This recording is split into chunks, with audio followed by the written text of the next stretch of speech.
Are you ready for drinking? Drawing? What about laughing? Well, hold on to your butts.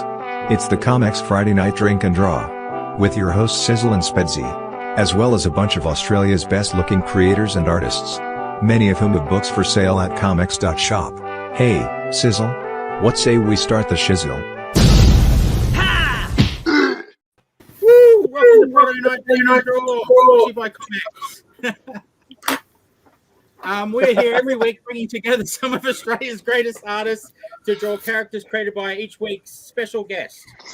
This week's special guest is none other than Kieran Jack. Woo! Of Perpetrating. Our artist everyone will be drawing his character, the Apparition. Yes. Thanks for having me, guys. What's his name? Biff Stalker. That's who we're here to draw. Biff Stalker. The man, the really? myth, and the she apparition. Say what? Now, first thing to address the people on the internet who have been asking, how do I get my hair to do that cockatoo-like look at the top there? That was me. Just one word. Squawk! Quick, how's it going, man? Welcome to the show. Hey guys, what's up? I'm ready to draw. Lady Radis Baggis, Lauren Marshall. What up? Welcome. Davo Newbie, how you do, sir? Really good, thanks. The Major, Alex Major. I'm also new. Oh. We'll be on the outside. I've never seen your face before. Nicholas Bartholomew May, how are you, friend? Getting older than everyone else, apparently. I'm not sure. Yeah, good. Get young. And of course, we are here to talk with and to the man they call Kieran Jack. And we're here to talk about The Apparition, which the Kickstarter went live, what was it, 5 days ago or something like that? It's already at 100 grand. Week, yeah. So, yeah. I wish it was that much. Take us through. You have a very unique style, Kieran. I have a million questions for you because I want to sit under the learning tree tonight. Tell us how you arrived at your style. It's a great question to start off with. But yeah, basically, I was self-taught. When I was, I'd say about 12 years old, I had a mentor who showed me and guided me the ways of illustrating and the basics of it. And he was a good friend to this day.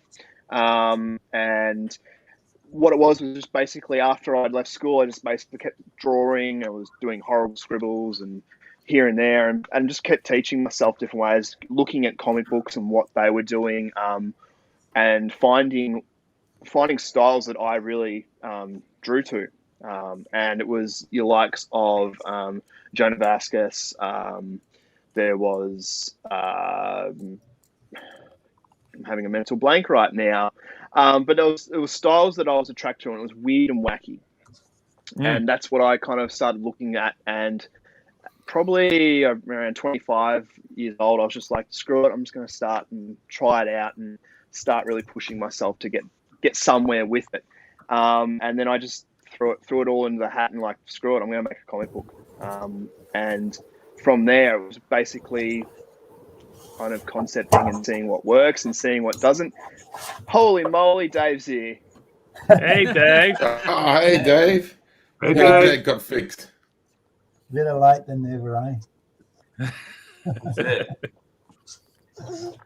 I just blew in. So from a bit of background for the comic books I used to read, as a teenager, I was reading The Mask, Johnny the Homicidal Maniac, Earthworm Jim. What else was there behind me? I'm looking. Scar the Disposable Assassin. Those kind of styles were more cartoony styles as well. Cartoons that I grew up with, like Looney Tunes, Animaniacs, Batman the Animated Series, for another example of how it kind of changes, especially with this series that I've done. And I guess now more so, I've kind of changed it up in the sense of each comic that I do, I like to try and do something different with and not do the same thing, because I guess as artists, we never stop learning. We're always continuing to learn and molding our craft. And I like that. I like to be able to try and do different things, and I'm not perfect by any means, but I enjoy what I do, and I hope that it continues to develop and continues to evolve that way. So that's basically where it all is at the moment. With the Apparition especially, it's completely different to what I've normally done. Because if anyone's familiar with the Talking Bread and In Purgatory, they're very heavy pages. Like there's a lot of black, there's a lot of halftones in it. That falls back on people that I grew up with reading comic books with. Yeah, so In Purgatory and Talking Bread are two completely books themselves. Like you look at the art style on that. I love looking at Talking Bread now. Yeah. Well, it's funny. Yeah, Talking Bread, you were a baker and Walking Dead was huge at the time. So that just seems like a natural fit. But then where did Purgatory come from? It's funny because within Purgatory, there was I was raised as a Catholic. So I was raised a Catholic and I denounced my faith at a young teenage age, I guess you'd say. And I kind of thought, I want to tell the story of how I feel towards religion and how it affects me, how I see it. And there's a story there of, in life after death and how I could explore that in the sense of the way that is seen around the world with religion. So I kind of took that and just ran with it. And there was no real mapping with that story as such. I had a beginning and an end, but as for how the story would play out, I kind of just played it by each script, and it tried to have as much fun as I can, but also really put that affliction in with it, with religion that I had personally. So it really is kind of a reflection on how I feel more so. And it was kind of weird because it was received really well in a comical way, which I didn't really expect it to be. I wanted it to be dark, but it's been accepted as more of a comical style poking fun at religion, where I hoped it was going to be darker than what it was anticipating to be, but it's complete 360 on that. I mean, the Devil's Toilet obviously has religious connotations as well. I was also raised Catholic. Has any of your family read In Purgatory? I assume like your parents are still practicing, or how does that go? Good question. Another good question. I don't exactly talk to my family now, so there's that. But I mean, it's kind of funny because I think a lot of my friends who know me look at it and they've seen those subjects and topics that I'm talking about in the comic, and they really understand where I'm coming from, which for me it really means something. So, which is really cool. I think that's really cool to have my friends recognize that when they read the story as well. They still see the comical side in it. They think there's a lot of humor in it. I'm like, it's not exactly meant to be funny, but if that's what you're getting from it, then I'm happy that people can interpret it that way. And it's surprising because a lot of the feedback has been with that story arc is that people have really been, I guess it sounds kind of cheesy, but they've been moved by it in a sense. Like they've really felt that story and they understand where it's coming from, which is something I never really experienced with the Talking Bread at all. Talking Bread was a bit of fun, really. So we'll tiptoe around this if you like, but they're not speaking to your family. It's not comic related. They didn't pick up the book and go, "That's it, peace out." No, they didn't disown me for that. That would be cool though. It'd be a good story. Oh, hang on, let's rewind that. That's what they did. They disowned me because of the comics. That was exactly why. And then, just to rewind. Obviously, Talking Bread was quite the successful book, no? Mm-hmm. Yeah, Can you tell us a little bit about what it was like being known? You and I have spoken a little bit about me being the toilet guy and you being the bread guy. You'd speak a little bit about being known for that one thing, and did you have a want to be I'm a serious guy, you guys? Not all just bread running around. Can you tell us something about that? How that sort of was? Yeah, I mean, like doing the Talking Bread, it was a really fun experience to kind of sink my teeth into the world of indie comics, especially.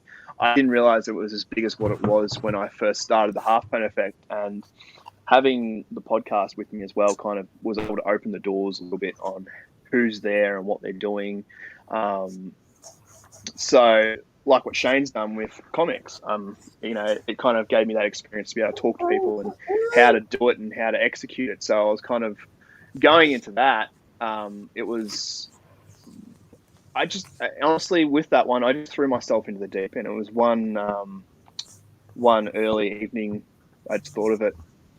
I was like, let's do it. Let's make a story about 6 talking bread slices running amok in the city, having fun and causing chaos. I mean, that's basically my childhood watching cartoons, you know. Kieran, the question is, mate, what were you drinking at the time? What were you on? Dave, it's funny because I was a baker for 10 years, so I was probably just delirious. It was pure delirium. Unfortunately for that one. Yeah, it was kind of funny because, like, you know, I'd actually, with the mainstream comics, I was an avid reader of, likes of Batman. Anyone knows me, I was a big Batman fan. And I'd become very tired with the reboots and just storylines that weren't really appealing to me personally. And I was like, you know, that's cool. They're not for me. And then I found the world of indie comics, and I kind of just found out the exact, like, I need to do this. This is this should be fun. So I just basically dove in the deep end and had fun with that and crafted that world. And, you know, it is based off my career as a baker in some weird, wacky way. The characters that I worked with in the baking industry, you know, to work at 1 a.m. in the morning, you've got to be a little bit out of your mind to do that. And that, you know, I'm not going to say there's people there that I've interpreted from the baking industry, but, you know, obviously for legal reasons. Even if it's a parody? Well, you know, depends if they read it. They're like, Gary. oh my God, this is me. And they actually recognize themselves in it. I just don't want a lawsuit. Man, I've so many. One thing that I really liked you saying, like, when a comic you didn't like the stories, that you acknowledge that it's just not for you, because that would be awkward because you spend a lot of time in the Apparition hanging crap on toxic fandoms and snowflakes and fanboys that cry about diversity in comics and all that stuff. Yeah. And look, at the end of the day, it was. The thing with the Apparition is that it does reflect the comic book industry and the fandom, where they jump on something if they don't like it and they try and put it down because it's not what they it's not what they agree with the character should go down with, or that not agree with the story arc or the creative team behind it, which I think is just absolute ridiculousness. It's just not needed. If you don't agree with the way the story goes, you know, don't buy it. You know, vote with your wallet, as they say.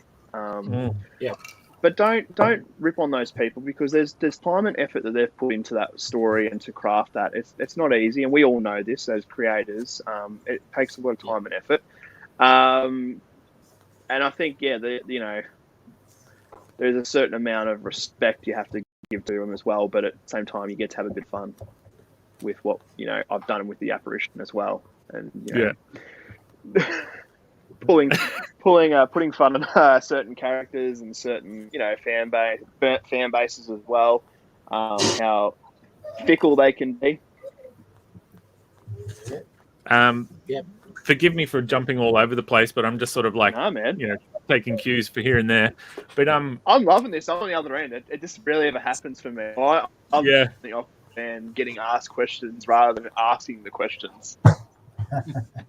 Well, this is a thing I said to you ages ago when you first started teasing the Apparition. Your character design is off the charts. Can you tell us a little something about your process when it comes to creating characters? Is it art first and then give that cool picture a story, or is it story first, etc., etc.? More so within Purgatory and the Apparition, it has been the story first. create the characters, or at least, do a mud map of character ideas within the story, and then start concepting them. The best example is I'm working on a project at the moment with another creator, and we've written the script and just read the first draft of the script. I've just read the first draft of the script, and because I'm co-writing it, I'm not actually the writer for it, I got lost within it. So what we're doing now is we're going back to the draft board, and we're actually going to craft the characters to get a better understanding of what they look like and how to understand, in the story where they're going to proceed in future issues. So Talking Bread, I definitely did character design first. There was no script for the first 2 issues, in case you didn't realize that reading them, because they're horrible.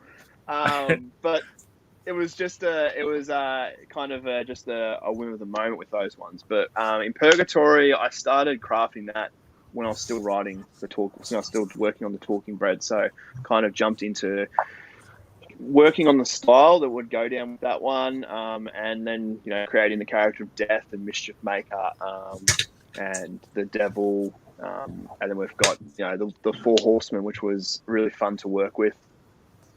Hey, Dave, you've experienced this because you've actually done a cover for the latest one too. Yeah. So you get a Somebody head start cheated. with this. Oh, look at that. Dave's cheated again. Wow. What can I say? Courtney. He said he had internet issues. He was quickly scribbling away before the show. Yeah. Internet issues. Yes. Wink, wink, nudge, nudge, say no more. Yeah. So, Kieran, then just coming when you guys into- started sorry, with this. So, yeah, no, I don't know if I'm the only one, but I got that stupid REM song in my head when you said that you left your religion. And it's stuck. So if anybody else can get it, and I don't even know the lyrics, so I'm just stuck singing, have that stupid losing my religion title bit on a loop. So I don't even know the other. So yeah, I don't know if anybody else is having that. No? No, Not I am. no. Not at the moment. For me, it's what's the frequency? Nice Kenneth, segue, that Alex. was on my mind. What's the frequency, Kenneth, the show? You were saying how Talking Bread, how you look back and you don't like it so much, whereas I read it and really enjoyed it. But we were talking. We had a bonus show last night for Bronwyn Kickstarter. We were talking about, do you go back and fix things up, or do you keep moving forward? And I think Keep you moving had. forward, yeah. Were you going to collect them at one point, and you were tempted to? Yeah. Yeah, so coloring it at the moment, I'm doing that job, but I'm not touching the artwork. I don't want to touch it. It's I've had threats, don't touch it as well. Friends of mine have said don't touch it. Oh, because it's your work to reflect back on. Brendan from D's ComX has threatened me and saying do not touch it. Calling out that one. He's threatened me, don't you dare touch it. So it's it's a period of time where I started, and I think that if I did that, it kind of dishonors the story as well, because that is like, thanks, Rob. Yep, thank you. Just rubbing salt into the wound there. Yeah, it's beautiful. I love how Awesome. Don't touch it. I love how like this page here is like such like indie zine sort of style. I really like that, and I really It's very Yonan Vasquez. Yeah. I'll get like instantly Exactly. No, I already did that, so I meant it as a compliment. but yeah, like the line work exactly is where- like, I love the variation, thick and thin, and yeah. I was honestly like looking at that right now. I was so blind by what I was actually doing. I did that on A4 paper. Yeah, That was right. all done on A4 paper. That was how much I didn't know about it. I did know, like, I just threw myself into that project. I was like, I want to do this. I'm going to do it. I can do this. I can have a go at it. And I didn't know what I was doing, and I did that on A4. But Thanks, don't Gary. you think that's where the magic sort of runs away when people get Yes. so caught up in the I don't know, almost legalities, which you don't want to think about like that. And then people are like, oh, you didn't do that on A3. What's wrong with you? Like, that's not how you do comics. I'm like, well, I still drew it and I still made a comic. So people are enjoying it. Exactly. So it's all about the enjoyment. I think a lot of people lose that. Yes, and that's the thing about that story was that A4 paper, I was completely out of my depth, didn't know what I was doing, but at the same time, I had an absolute blast doing it, and it started another journey for me where we've come to today, which has been it's fantastic. I love doing it.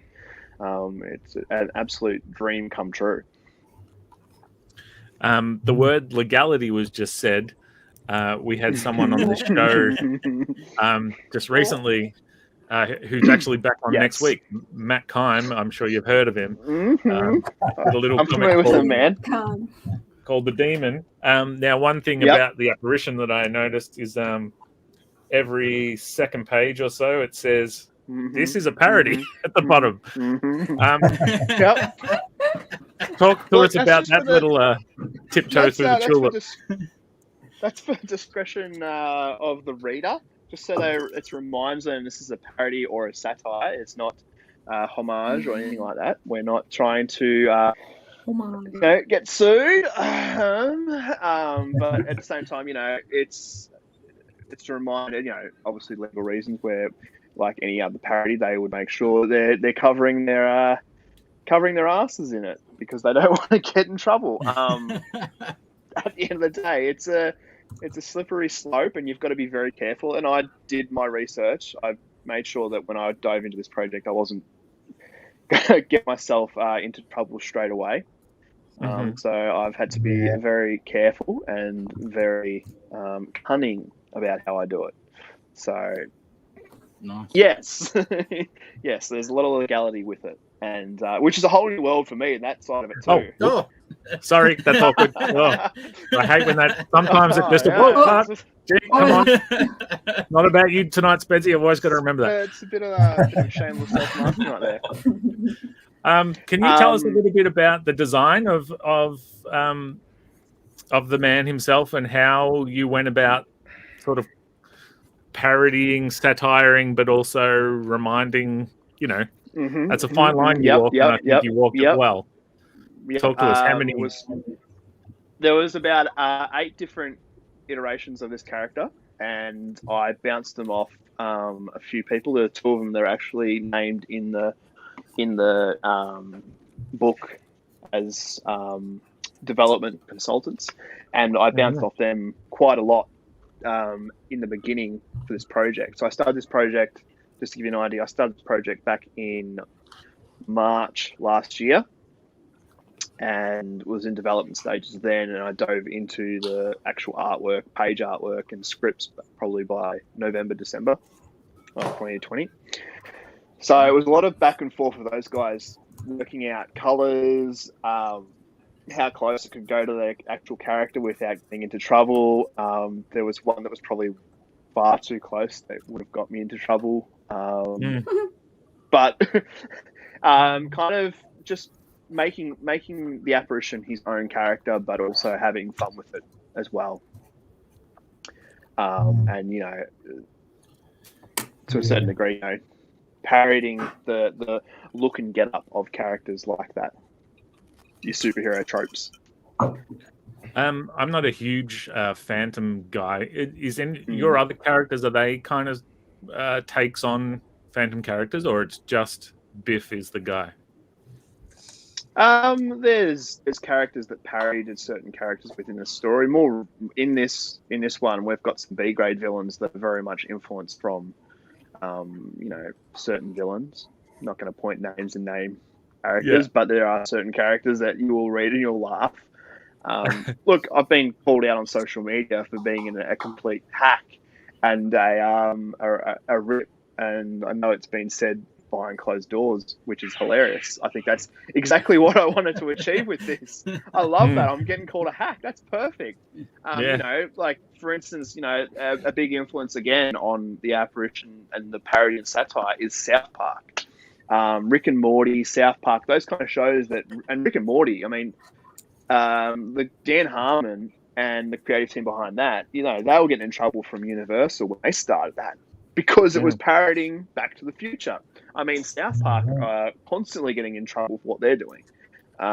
It's not. I'm not the first person to do it by any means, but it's a lot of fun when you do it. You just get to have so much fun playing with those kind of characters, and it's more or less playing in their sandbox and then taking the mickey out of them at the same time. So they don't like sharing their toys. What? That's sorry. They don't like. They don't like sharing their toys. So I've heard. But yeah, it's been fun working and parodying characters. I really do get a buzz out of that. And from a writing perspective, like doing that, I'm sitting in my studio here laughing while I'm doing it, and I've got my wife going, "Are you okay?" Because all I can hear is laughter. And it's basically I'm laughing at the fact of these characters. I'm laughing at my own story, which probably sounds sad on the live stream, but that to me is funny, and I think that I still laugh at it when I'm drawing. I'm like, this is so ridiculous. These characters are just pathetic, and what I'm doing to them. So it's been a lot of fun. I think that's again what Lauren brought up. You've got to have fun with it, and it's been a lot of fun working on these characters.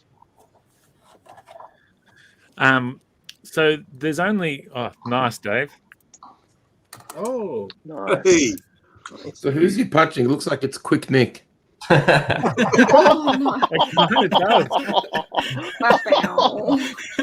Careful, Alex. I bite back quick, mate. That's my head. Oh, no. That is so me on the thing. Quick, your bloody drawings are getting very polished. Oh, It's almost as if you did them beforehand. Wish. Well, yeah, I sent him the transcript. So, you picked a good month to launch a Kickstarter because there's only about 412 different Australian books launched this month. Bronwyn launched earlier this week. Rick McClune, Adventure Illustrated, just dropped, I think. What is it? Gorilla My Dreams, who I believe you did some stuff for. Yeah, so I've got a story in that. XCT, Rufus in a few days. Goes on and on. Yeah. Rufus. Yeah, of course. ComX presents, obviously. Oh yeah. Just about So to we're here finish to up, talk actually. about. We're here to talk about the Apparition 2. Can give us a little pitch us on the Kickstarter. Give the people at home the So Thanks, Matt. the Kickstarter itself is the second Kickstarter for the second part. We ran the Kickstarter for the first part back in February, which was a great success. With the Kickstarters, what I try to do is I try to create a bit of merchandise. I'm a collector as well. I love toys, pins, stickers, all that kind of stuff. So when I do my Kickstarters, more recently within Purgatory, I've offered pins and stickers in there, and I've kind of built these I guess, merchandise around the comic books, which is an absolute buzz for me because, again, I'm a collector, so I love this stuff. And then going into Kickstarter and kind of putting it all on there. Look, Kickstarter was, 5 years ago when I was using it for Talking Bread. It was a great way of getting your project funded. Now, for me, Kickstarter is more of a pre-order system, I find, that gets my comic book out further than what a website could. And that's true because I've done pre-orders for my website and they've fallen on deaf ears, whereas Kickstarter has a much larger reach. I send comics to Ukraine, more recently Norway, places like that I wouldn't really imagine there would be comic books that would be read, and it fascinates me that there is an audience there that are reading indie comic books in Europe as well. So it's really cool to have that kind of outlet to be able to do it. And if it ever changes, I think it's going to be a kind of a punch in the guts to every creator out there that has kind of used Kickstarter to kind of get their projects up and running, but also it's changing, man. Yeah, look, I've recently done a survey. They're talking NFTs. They're talking about various ways they can do it. I appreciate the joke, Quickless. So yeah, look, Kickstarter this time around, we've got a budget of $3,500. We're aiming for. First week we're 80% there, so we're now 20% off from reaching our target goal, which is exciting. That's awesome. It's been really good. This is probably our strongest week that we've ever done. We've done 14 Kickstarters, and we've got nice work, Mark. That's Marcus Sullivan. He is a superstar. Awesome. Could you put that up again, Thank you. Shane? Appreciate that. Sorry, I couldn't see it. Can you see it now? Nope. It's the comment. It's a comment. It's a comment, Nick, down the bottom. I couldn't see the comment. Oh, okay, yep. I'm with you. Did you see it, Alex? Yeah, I saw it. Yeah, and I could see the drawings as well today. Was it with I was going to ask for or... Alex's hack to see things that were invisible. Yeah. Sorry, Kieran. No, you're right. Yeah, so like Kickstarter this time around, we've got a good target goal. We're getting in on just great week because we're about to go into the lull period where the next 2 weeks are probably a little bit quieter. So, marketing will have to kind of step up and push forward and keep pushing it down people's throats to remind them it's there. So yeah, it's been a really great campaign to kick off this time around. I've learned a lot more from each one that I've done. This time we've got a video that's been curated by a video editor, so that was great to have that on board this time and actually get them to do it rather than me stressing out at the 11th hour before the Kickstarter launches and trying to get it finished premiere, which is always fun, and losing sleep over it. But this time around, it's kind of changed. I've changed up how I presented it, and bouncing off a lot of people and getting their feedback, which is always something that's really important with a Kickstarter. I think is kind of talking to your peers and asking them how they feel about it and what they think that should be different, and kind of taking that on board. And constructive criticism in any aspect is great, and I really do rely on a lot of constructive criticism when it comes to my own personal endeavors. So having that there as well was really good to be able to kind of pivot forward with this project and kind of get it ready for Kickstarter. And what you guys are doing with ComX and the pre-launch campaigns, I think that, and again, is really important. You need to have that kind of foundation there built before the Kickstarter launches. At least at this stage, what I'm seeing is 2 months in advance prior to the campaign launching, so you can kind of let people know it's coming up. And get them on board so that when it launches, they're there on day dot and they're jumping onto it as soon as possible, which is, I think, the most important thing to help get it funded and then unlock those stretch goals. There's some cool stuff I've got organised for this one. And I think I can share the first one. I think we're going to do a audio adventure. I was wondering where that was going. I was like, I don't get it.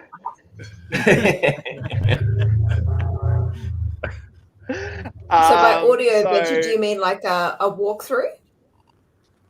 So it's going to be like a story, an actual broadcast story. Oh, so wow. Tony Menzies is doing it currently. He's in the process of recording it. I approached him and asked him if Tony's doing it. Wicked. The greatest voice on and so Yep, Tony. Yeah, so I've heard he gave me a 20-second clip the other day. I do have an email in my inbox. I need to check. It might be the full thing. But it blew me away. It was like, holy hell, this has actually happened. So that's our first stretch goal we've got in play for the Kickstarter. There's a couple other surprises along the way as well. Did you write that, Kieran? Did I write the story? You wrote the script. Yeah. So I wrote this. Yeah, I wrote the script for it. It was just a comic script. He said, "Give me as a comic book script, and I can develop it as a script for audio format." Yeah. So that was really exciting. To audition, I would have played Biff. It's me, the Apparition. Yeah, that's. I'm about 99% sure it's Tony's voice doing the Apparition. Okay. Not a robot. So and then onwards, if we can reach further on beyond that, I've got the same again trading cards, which were really popular in the last one. Yeah, everyone loved the trading cards, and we had the exclusive ones that we did with our variant store release, which we're looking at doing again. That's cool. And the posters, things like that, things that collectors will like. It might not be up everyone's alley, but I know as a collector and as someone who enjoys that kind of stuff that I would like that. And I'm really excited about the audio adventure. If this is successful in that sense, I would like to do the rest of the comic book, like actually get the whole story done as an audio adventure and just put it onto YouTube or Spotify or iTunes, whatever it may be, and actually have it there as a kind of a thing. DC bet me to the punch because they did it recently with Batman on HBO Max, and they actually have got a huge stellar cast behind that, which I was kind of like, damn it, they beat me to the punch. But even still, I'm excited to see where this goes and how it's received. It's actually really accessible to get bonuses and stretch goals and stuff like that and produce them at home. Lockie and I bought a 3D resin printer, and for Lana, I'm doing 3D models. Like that would be like a bonus. You get a 3D model of the character, and it's so accessible now. It's ridiculous. Yeah, that's the fun thing about it. Again, it's just like you can kind of like trading cards. I've got a friend that does trading cards, and then I've got a guillotine, so I can cut cards up, and that kind of stuff it is very accessible now to do it, and it's not going to cost the world as what it would. I mean, I got a quote for I was going to do a Talking Bread toy back when I was doing the Talking Bread, and I got a quote for like stupid amount of money for like a quantity of 100, and then you got to do the mold and all that stuff which goes on top of it. It was just out of them. I was like, there's no way I could do this if I was going to do it. I would be out of pocket in doing so, and it would hurt a lot. So I was just like, I had to bench it. But yeah, 3D printers are so accessible now, and people are doing it for cosplay. Ridiculous. Yeah, and I think it's even changed now how they've processed. Like, I don't know what you guys are using, whether you're using the hard plastic, but now it's like we do the resin, so like it dips in and does UV curing. So much better than plastic. Way better. Yeah, I've heard it's a lot more smoother in transition when you're trying to create something, and no errors like there was with the hard plastic. So yeah, it's a lot of. And I think that's the fun of the Kickstarters as well. You can kind of offer those bonuses and exclusive that you weren't able to do when you're just doing an issue released via pre-order, because you would get the funding and the shipping on your website, and you couldn't afford to do it. But now Kickstarter gives you that chance to do it. There you go, Dave. You're just smashing it out. Machine. Oh, it's looking great. I feel like I should. So yeah, the Kickstarter, it's always daunting doing Kickstarters. Lauren, you've done a couple now, and I mean, you just got to be prepared, right? That's exactly right. You have to be prepared. Thanks. Oh, it's exactly right. Yeah, thanks. Yeah, that's good. Yeah, perfect. Smashed it out of the park. I think you also have to keep an account that you were saying before, that lull period, and I think a lot of people get disheartened about that, but that is a very typical retail thing. There's going to be lulls. It's the same with Christmas to mid-year. That lull in between is so common because you just unless know you're doing that a Christmas comic. But it's always like, I need it now. Like it comes out straight away, and people are like, oh my god, it's new. I need it. Yeah. And then afterwards, it's just like this lull. And then as soon as it becomes to the point where they're like, okay, I'm going to miss out, that's when it gets psychotic again. Like, it's all psychological. Like, retail's ridiculously psychological. Yeah, and that's a good point there, Lauren. It's kind of like with this one. I like how it's a printer, not like it's not. That's a good idea. Maybe I should do it now. It's funny you say that because, like, in all honesty, like, you look at it from an aspect of, I guess, who's watching it and who's looking at it, and your followers in the project. It becomes that chasing the dragon. I need to have it. Why aren't these people? And last time I foolishly set it up with Google Analytics. So I saw everyone that was on the page as I was looking at it, and it actually was I was an addict. I had to keep going onto Google and like, who's looking at it? And it was really bad. It was unhealthy to the point that It's basically why were Instagram. these people? Yeah, it was really, really unhealthy. And so this time around, I actually didn't connect the page to Google Analytics because I didn't want to have that pressure and that stress of, looking at that going, why aren't these people backing? What am I doing? Not doing right? What could I be doing? And so I'm a lot more relaxed this time around. I'm a lot less stressed out. I'm having a lot more fun with it. And that is more important, I think, than actually knowing how many people are going onto it and all that. They try and change the method of Kickstarter, and it's always the same. Doesn't matter what you do.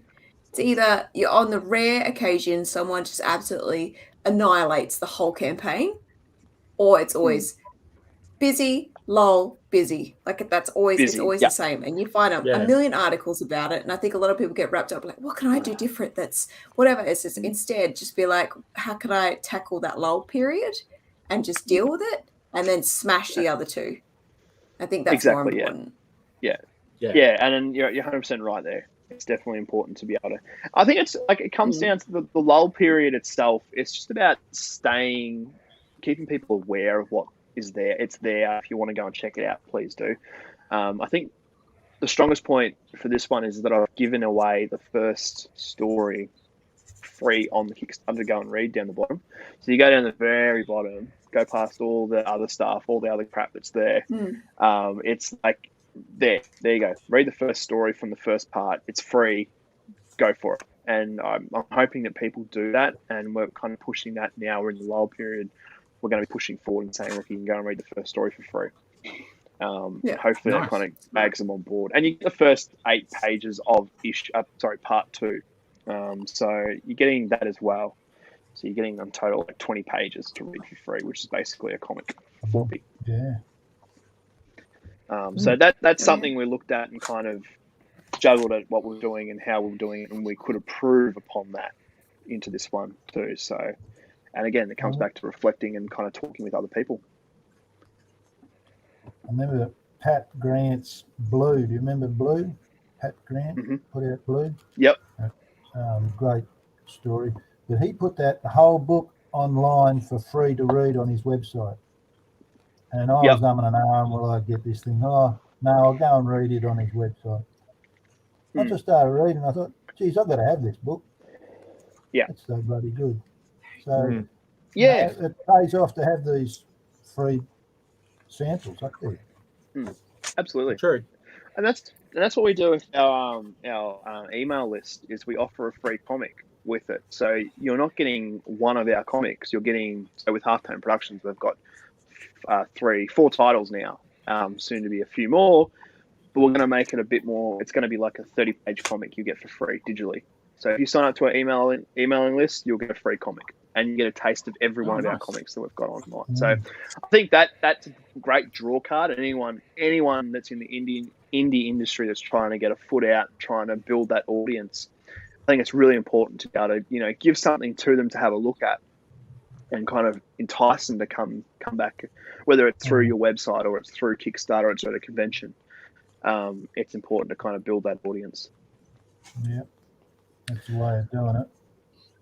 What I really like about your journey, Kieran, is how you seem to were a guy who learnt by doing.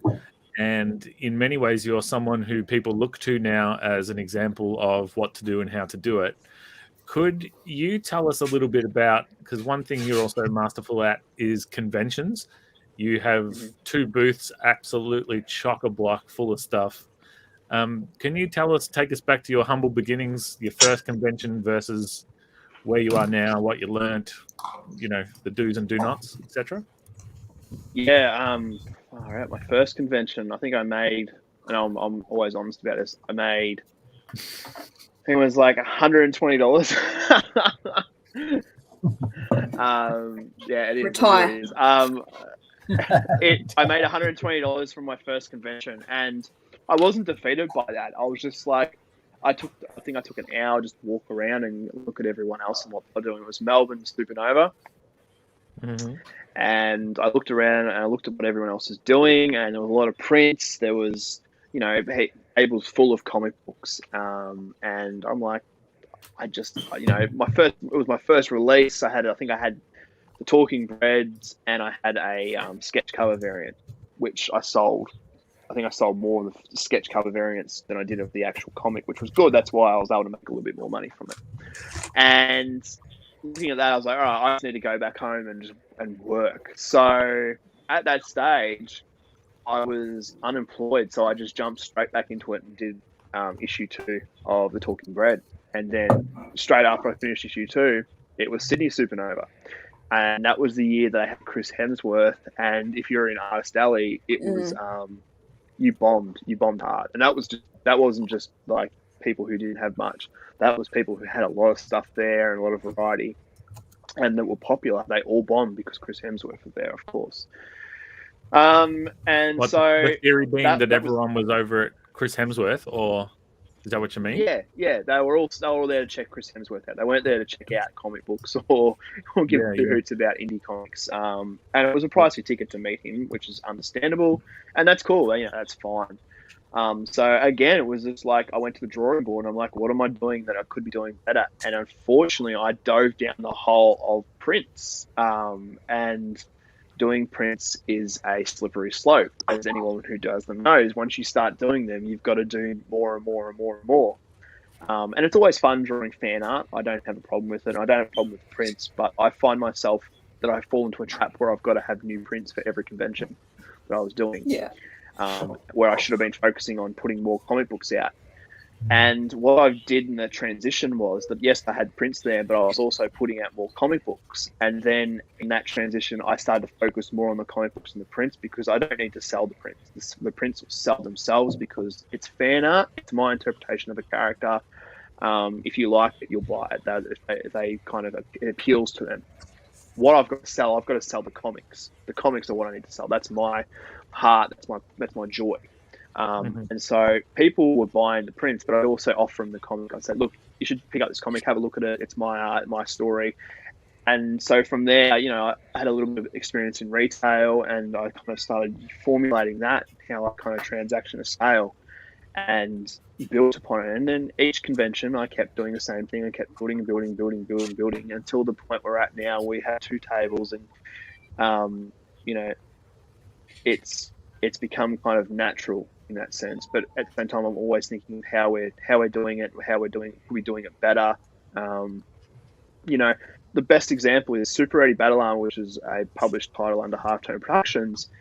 It's a hard sell. It's not an easy sell. And, Brad and me, Brad, who's the creator of the series, we've had constant talks on how we can pitch it better and how we can get more sales, because it sells, but it's a niche audience, and we need to kind of hit that audience and get those sales up. So, I don't want to stay in that same position where I'm doing prints forever. I want to move away from that, transition out of that, which I've already started to do, and continue to do our stuff, but then create artwork for fans that would be interested in those comic books and those prints that would come back and pick up our stuff. Oh, no, he's Pat. Oh. Awesome. Man. So yeah, it's been I think it's evolution, and it's just kind of like looking at what you're doing and how you can be doing it better. I do love having 2 tables, because I love having people there and kind of talking to them about it. I think that's the thrill of the chase. Again, you enjoy doing it. If you enjoy talking to people about your work and explaining what it is, and if they get a buzz out of hearing you talk about it, they're going to pick it up, and then they might come back again at the next convention and pick up more of your stuff, which happens, So it's about kind of just enjoying it. One of my biggest gripes is don't have your head down in your phone at a convention. Oh, because you wouldn't do it. You wouldn't. Would you do it at work? I'm getting something here. Hi, everyone. Wait. Hi, everybody in. Hi. Because someone's having a birthday on Sunday, so who better to share it with than all you guys? Yeah. So, Birthday. Happy birthday, Sizzle. Happy birthday. Thanks, everyone. You can have your cake and eat it too. I was kind of hoping your beard would catch fire, but that was just me. It just would have made for a cool. Wow, that's awesome. Wow, 22 years young, Sizzle. Nice work. Yeah. 22. Yeah, we'll go with that. Finally, old enough to drink in the US. Yes, finally. Sorry about that, Kieran. Oh, no, it's Kieran, good. you make a Birthday. really good point. You make a super good point. It's like, I think anyone that's transitioned from retail to art has a huge advantage in terms of talking to people at conventions and stuff. And that's the kind of thing, like, I go back to the point where I say it is actually quite psychological in terms of how you interact and how you engage with customers, because I know they're fans, but they're also customers. And I think a lot of people think like, oh no, they don't have to buy, but there you're trying to sell what you love and what you've created. It's about creating connection with people, and I think unfortunately some people do lack that, and they blame it on the convention half the time that's what they lack. But you're correct, they will sit behind their counter on their phone and not engaging and not making eye contact and stuff, and it's tough, so tough. So I think you're spot on, Lauren. And I think like if I get my own head sometimes if the convention's not doing as well as what I want it to do. And again, I look at stats. So I'm always looking at my stat from last convention. What did I do here? If it's not doing as well, and I kind of like jump in and I'll stop. I'll go, okay, I need to go and walk around and talk to people and just get out of my own head, because I'm going to ruin my weekend. And I love having fun at them as well. And after them too. That's a whole other situation where, you know, it involves too much alcohol and partying, and then a hangover at the convention the next day. And then try and crawl under the table so you can go to sleep. But again, it's kind of like you just need to have that mentality of you're there to sell. It's a job, and you can make it a career. But if you're not willing to put yourself out in that sense and kind of sit there moping in your phone, like, you're not going to have fun. You're not going to enjoy it. You're not going to meet people. I mean, you know, I've had so many of you guys come to tables, and I've come to your tables at conventions and talk to you guys, and vice versa. And I think that's part of it as well, is kind of connecting with the other people that are around you, because you'll make friends from that as well. Yeah, you say a good point about connection. I think that is the key to engaging with fans and customers. Is one of my favorite things to do is be like, oh my god, what interested you, what caught your eye, and that automatically engages them. They're like, oh my god, I saw this, and like, I'm totally into it. And you're like, oh wow, why am I into it? And then you create that connection with them. I think that's probably the strongest thing you can do, is to pull them in as to why they came to you, and there's a reason they did. Like, and a lot of people forget to. And you're 100% right again, yeah. And the best, my best example is, and I'll share this because I'm the best with the fan art. I'll do stuff that's like with my comic books. It's weird and wacky, and they pick that print up. I'm like, oh, have you checked this out? This is my book. It's, you know, if you like, for instance, Looney Tunes, you're going to love the Talking Bread, because it is that, and it kind of captivates them in that spot. And they're like, oh, well, I've got to get it then. And you make a transition. You know, 1 out of every 10 sales. Exactly. So they need that interaction where it's kind of like connecting them to something they do love, but they get something out of it as well, and that might create a fan of the rest of your work. You know, what I've tried to create with all the series that I've done is that the same audience comes back and reads and picks them up, and you know, I get maybe 50% of that turnover in the sense of people coming back and reading. And that's, I think, to me, is important as well, because as a reader, as a comic book fan, I do that as well. I follow creators and artists and writers that inspire me. If they're doing something, they're working on a comic for Image, and they jump over to DC or Marvel or whoever it may be, I'm going to jump with them and find out what they're doing there, because of the love of their work. So I try to create that that relationship within the community that I'm building, and it works. You know, sometimes it doesn't, but I mean, that's the thing. It's always it's a hard sell. We were talking about pinups. one thing about your work that I admire also is so your pinups are like perfect lines, layer upon layer of shading, shadows, everything. That's nice. and then your interiors are like a dialed back version of that, like black and white. There's not a million layers of stuff, and I feel like that's the way to do it because it means faster output. You're concentrating on story. You're not trying to. Every panel's not about pizzazz, etc. Was that a conscious decision of yours, or do you struggle with, feeling the need to make every panel a pinup sort of thing? Well, first off, thank you for saying that. It's very kind. I don't think that, but thank you. And then secondly, it's honestly, pages. And my process now is that I traditionally still use pen and paper. And then if I'm not happy with the panel at the end of it, then I'll take it in digitally and I'll use I've got an iPad now. I had a Wacom, but just to spend a bit more time with the family, I just sit out in the lounge room and do it, which is a lot more, open and interactive rather than being trapped in the studio. So, yeah, look, it's a bit of both really. And I think the Apparition especially, I haven't really focused on the art as much. I've got the style there that I wanted, and I've kind of just run with it. And what I did notice the other night when I was working on a couple of pages from the Apparition, I was like, these are really dialed back compared to what I'm doing for In Purgatory, because there's not the detailed background, and that's referenced from the comic that I'm parodying. Like, you look at the parody of what I'm doing and look at the original, there's not a lot of detail in the background. So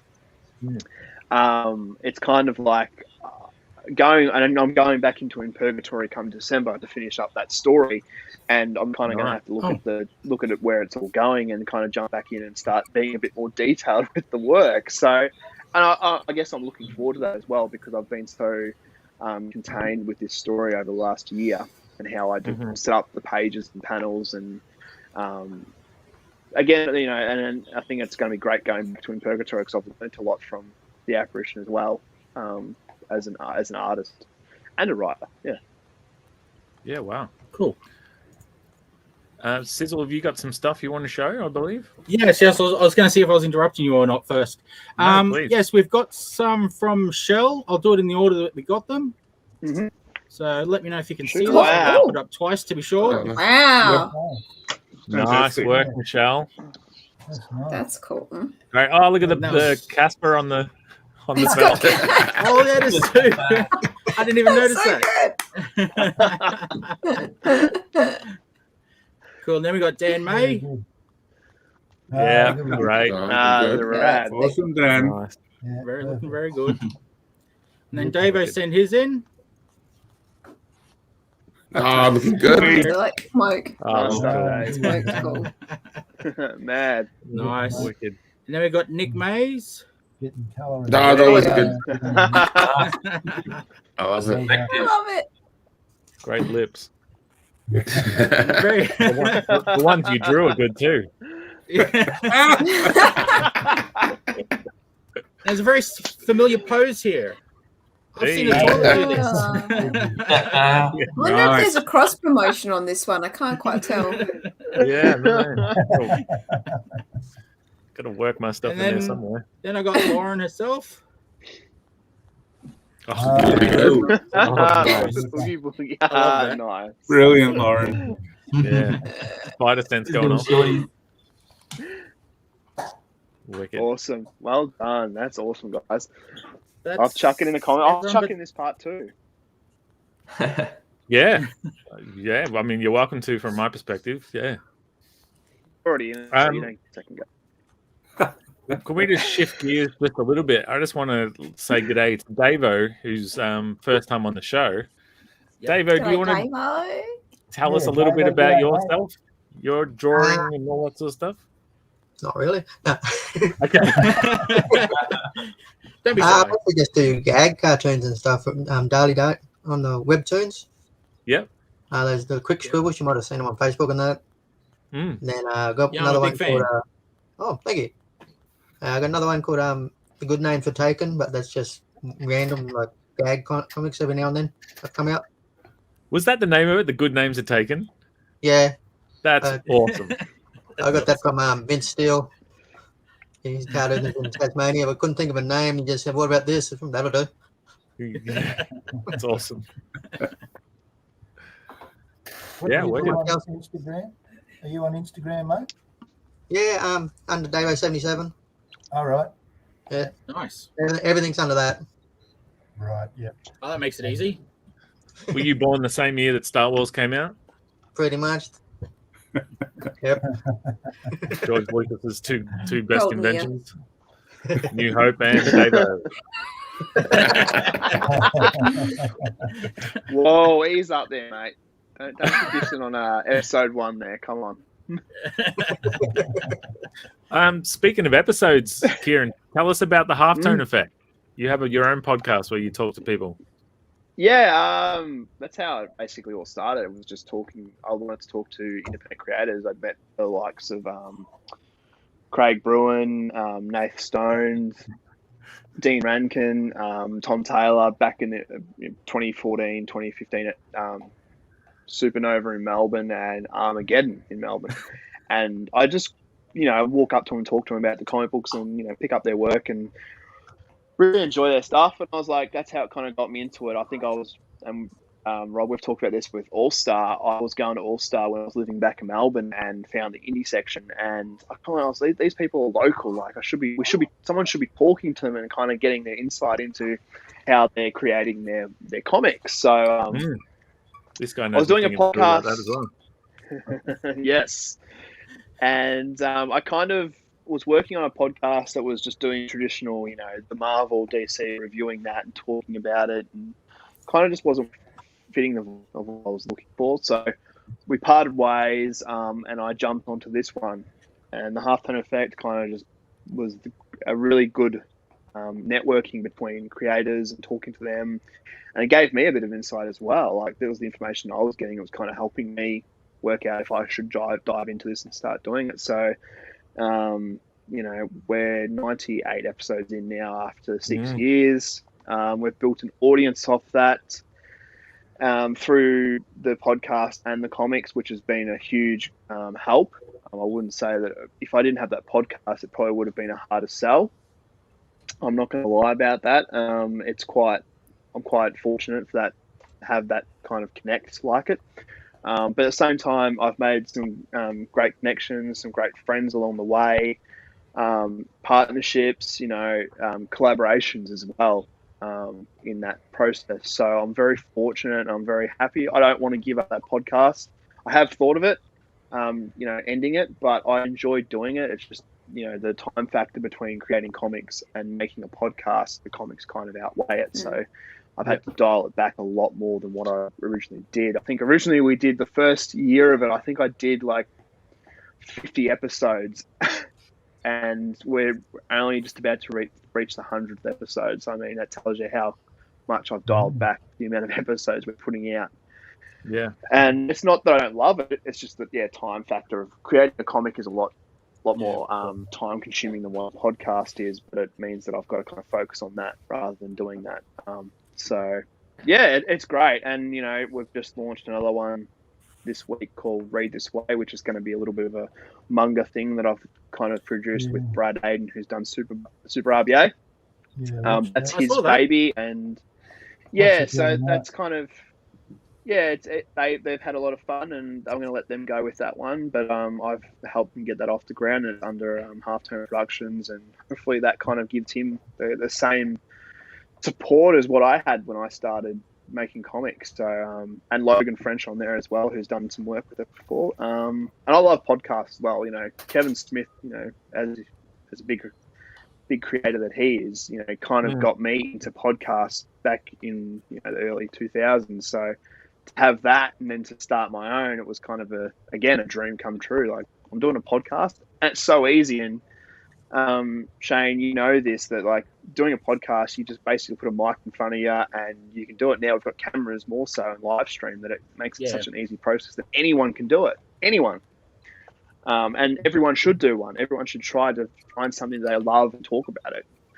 that they're passionate about. So yeah, like the Halftone effect, it'll keep going. It just probably won't be as much as what it was, but hopefully I keep getting people coming on that are new to the industry and that are coming before. Oh, looking good, Dave. That's So nice. Looking awesome. Fantastic. You've drawn this character before, Dave, I feel. Yes. And we got another one came in from the audience just before you asked the question. Oh, From nice. Shannon. yeah. Cool. Shannon Oh, Browning. mad. Yeah. Yeah. Ripper. So Awesome. everyone can see that. Yep. Yeah, Looking good. Even got the she apparition in there as well.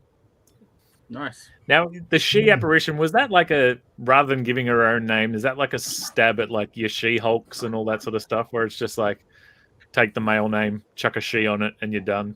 Yeah.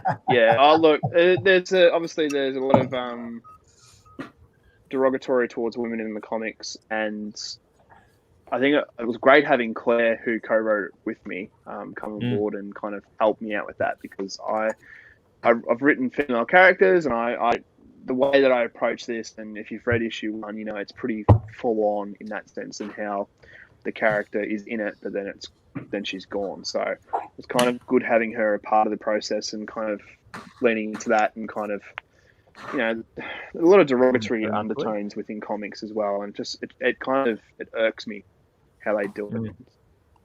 There's no need for it, really, and so you're bringing her into it and doing it and calling her the she apparition, it plays on that whole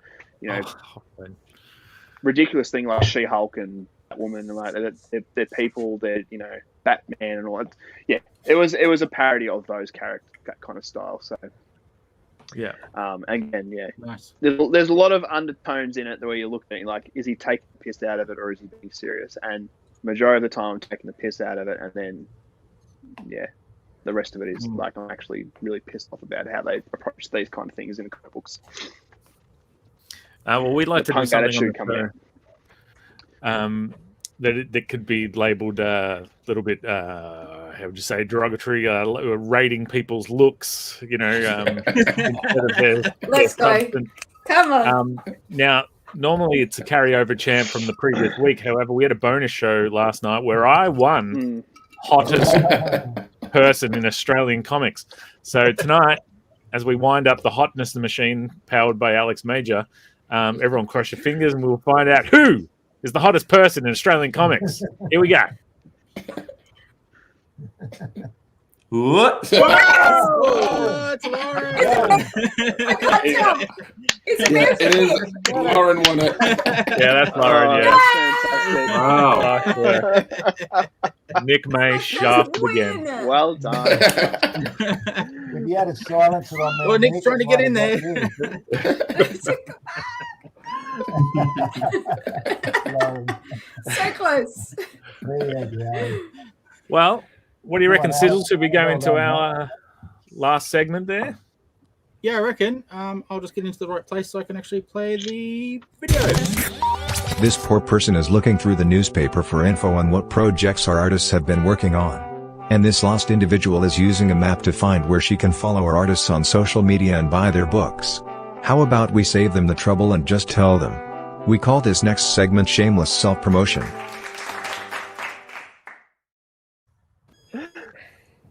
Sizzle. I guess am I first? Yes, sir. Got to get to the right place because I want to put this up.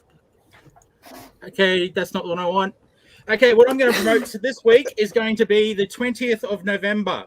ComX is doing a special all-day show for Aussie Comic Book Day, the third Saturday of each November each year.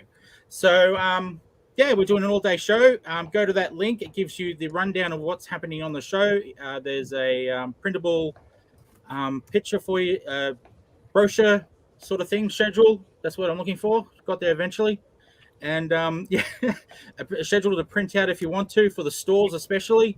But there's also a electronic schedule as well. It's got countdowns for each show, so it's very easy to see when they're starting. The links are all dead at the moment because Facebook doesn't let you put links in until a week before you're going to start. You can't go earlier than that. So as of Sunday, they will all be live. Mm-hmm.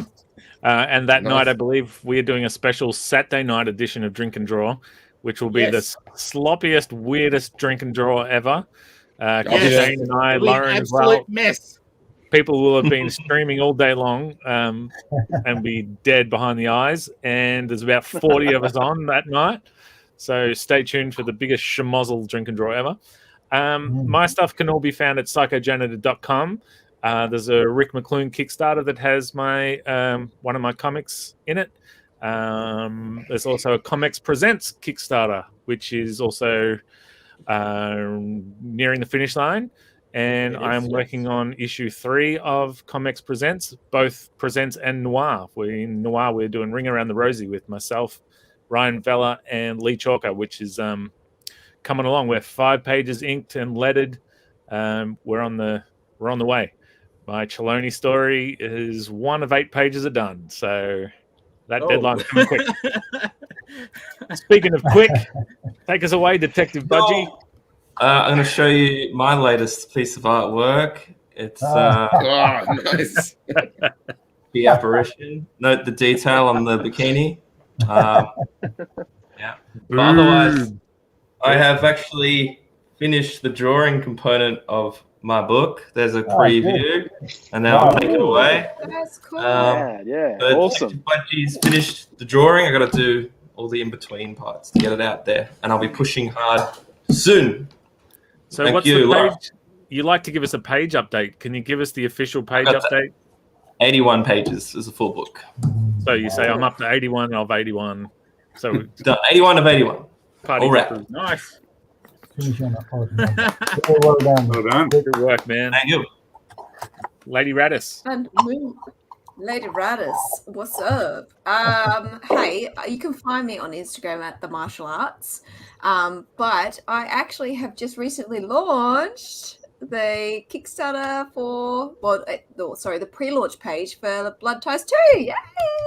Which is cool. Awesome. Good on you. That variant cover from Rob is phenomenal. It's so good.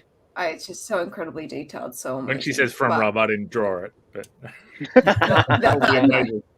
I'll just take credit. But yeah, if you it was me. Rob, this Rob, Sketchcraft, he's a phenomenal artist. But hey, if you want to sign up for that, that would be fantastic. Hopefully launching early January. And I'll turn it over to Chernobyl. Yeah. No, keep going. Keep going until you get it, Lauren. Chernobyl I'm going with.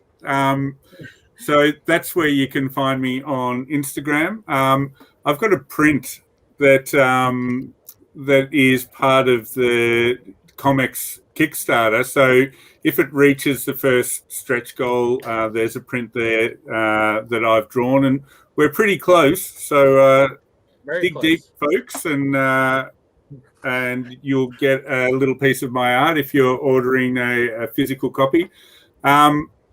I don't know if you can see this, and I hope you can't really, but I'm working on my pages for Vamoose 3 robots and rowboats. So I've sort of 9 pages. Oh, I can sort of see something. Not really. The mystery continues. I told Rob that I'd penciled everything. Apparently, everything's blank. I haven't done anything. That makes 2 of us. I've drawn my 7 pages for issue 3 of Vamoose. I need to start adding detail and color. So Vamoose, get on board. You don't want to miss that one. Oh, nice.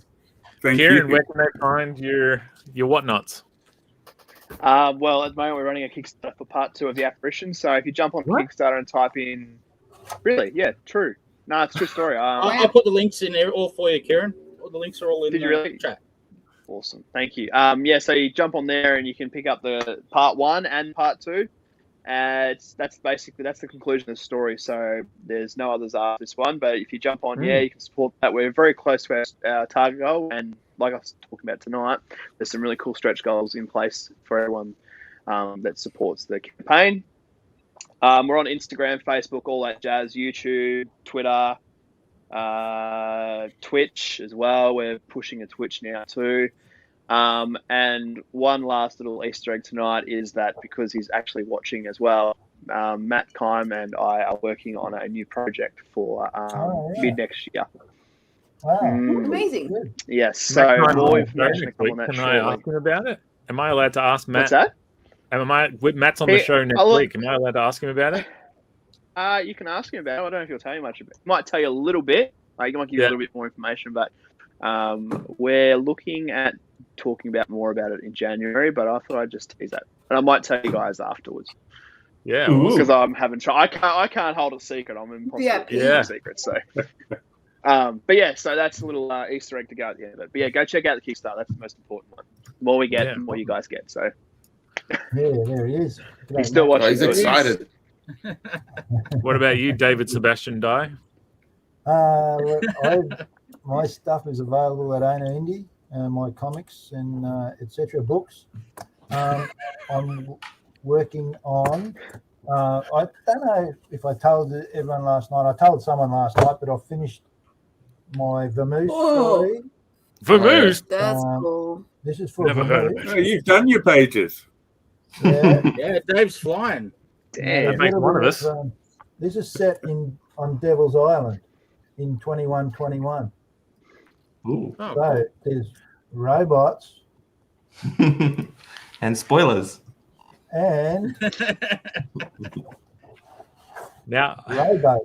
Now, Nick, Dave, can you show Nick the top right hand panel? It's like I'm scared. I'll wait till I read it, but there's also let's just say it'll be the first one of those in Vermouth. This is an educational story because we're learning French. All right, so make sure you get hold of the Vermouth number 3 when it comes out. Good call, Dave. Fun and education. That's enough from me. Davo, you take it, mate. Most of my stuff's on Webtoons. It's the quick scribbles and the good names were taken. If it's not on Webtoons, it'll be on Instagram or Facebook. That's pretty much all I got, mate. Davo77, yep. Yep, Nice. Yep, 77. Davo _ 77. Underscore. Good one, mate. Take us. Just like that. That's the bit you picked up on Sizzle. Like, oh, underscore. Nice. Yeah. I said it wrong. I said it wrong. I said it wrong. So I was just making sure everyone. An underscore, you say? Wow. What are those squiggles in the middle of it? What are those squiggles? The S is for hope. Yeah, what are they? What are they? In your hair. Yeah. Mr. Alex Derek Major, take us home. Okay, cool. Okay, everybody just get in the car. We're going home. Where's Quick, Nick, where's your sound effects? Anyways, no, I've got a Vermouth comic as well. Also finished, just like Dave. And then also, if you don't want to look at it, this is my progress for my noir comic. So that's coming. Ooh. So, all right. So there's also done nothing. Yeah, look at I've done nothing. There you go. I see Santa. Yeah, there's Santa. There's Coco, the coconut crab, and there's some cat in his undies smoking, and there's more to it. So Educational. Cat in his undies. So yeah, so the cat's actually wearing more than most cats. Yeah, well, I like my cats decent. Yeah. And then also, I animated this video clip that came out in I think yesterday. It's for like a country western music. It's so if you go on YouTube and you type in Willow and release, then you'll find my little video clip there. So that's going to be elsewhere as well, but it's on YouTube for now. But I think it's going to be on some other. At the moment, there's some producing people behind it. So, but really pretty good, cool. man. So yeah, thanks, Rob. And then So I was going to say, when you Google it, you have to scroll past a few Willow Smith's latest releases. Yeah, it's not that Willow. It's not that Willow. That's why you have to write release, back and forth. and it brings it up a little bit higher up. But and then also I still TikTok on Sloppy Bunny Tunes, and I Instagram on Sloppy Bunny Tunes, and take it away, Sizzle. Oh. Well, I guess in that case, it's where we get to say goodbye and thank you to everyone. This is where I do an uncomfortable thank you to everyone. And so, yeah, thank you to all the artists. Thank you to everyone who watched. Underscore. Thank you to Kieran for coming on and underscore. Yes, thank you, underscore. And thank you, Kieran Jack, for coming on and sharing your Kickstarter and your info about how you do your process and so forth. And just yourself. Thank you for having me. Yeah. Absolute pleasure. It's great to be here. Thank you very much for having me on. I enjoy coming onto the show and talking. Yeah, it's actually wrong cover there, Rob. You've got the wrong cover. Here we go. Here's the right cover. Hey. Oh, nice. There you go. There's the right cover. I've got number 1. Yeah. He's so smart. Don't see me. And thank you also to Kerry for the cake. Thanks. Oh, yeah, and happy birthday, Sizzle. Happy birthday, Sizzle. Happy birthday, log into Sizzle's OnlyFans to watch him eat the cake. That's someone's fetish. Some of the icing might go in his beard. I can't find my box of tissues. Oh shit! I forgot to wear this. Sorry, guys. Will you get a running nose? The connection? No connection. I just forgot to wear my hat. I have it ready here every Friday. I'll get up one of the goodbye messages for once instead of putting. Thanks, Mark. Thanks for watching, Mark. Thank you to all the regulars who make this appointment viewing. Yeah. Thank you everyone who watches. Yeah, appreciate that. And Mark, you're a legend. And I guess this is the part where I find the video, which I've lost, and we go out. So see you, everyone, and thank you, everyone. Bye.